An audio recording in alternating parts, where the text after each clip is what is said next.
છાપો, મારે બીજું કઈ ન જોઈએ. આજ પછી કોઈ દિવસ કોઈ વોટ જ નહીં કરતા. જો આપણી ગવર્મેન્ટને પોતાની સુવિધા રાખવી છે, તમારા પાછળ કેટલા વીઆઈપી હોય છે, કેટલી ગાડીઓ હોય છે, તમારો જીવ છે. આ ટેક્સ પે કરે છે એનો જીવ નથી. આ છોકરાઓનું શું, આનું ભવિષ્ય શું? આને ડોક્ટર બનાવી છે, આને એન્જિનિયર બનાવો છો, હું કઈ રીતે બનાવીશ?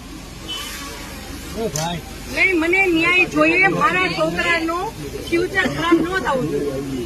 આટલા વર્ષની સર્વિસમાં એને ટેક્સ તમે કટ કરીને તમે સેલરી આપો છો ને, અને ઉપર જતા અમે કઈ પણ વસ્તુ ખરીદીએ છીએ, ક્યાંય જઈએ છીએ, ટોલ ટેક્સ, બધા ટેક્સ તમે અમારી પાસેથી લ્યો છો. તો મારા ઘરવાળાને જયારે જરૂર હતી ત્યારે કોઈ ફેસિલિટી નથી મળી. મને એનો ન્યાય જોઈએ. તમે લોકો અહીંયા જ રહ્યો, તમે કહો મને કે તમે શું કરશો એના માટે. આ એક નહીં, આના જેવા જેટલા ભાઈઓ બધા નિર્દોષ હતા, બધાને આવડા છોકરા હતા.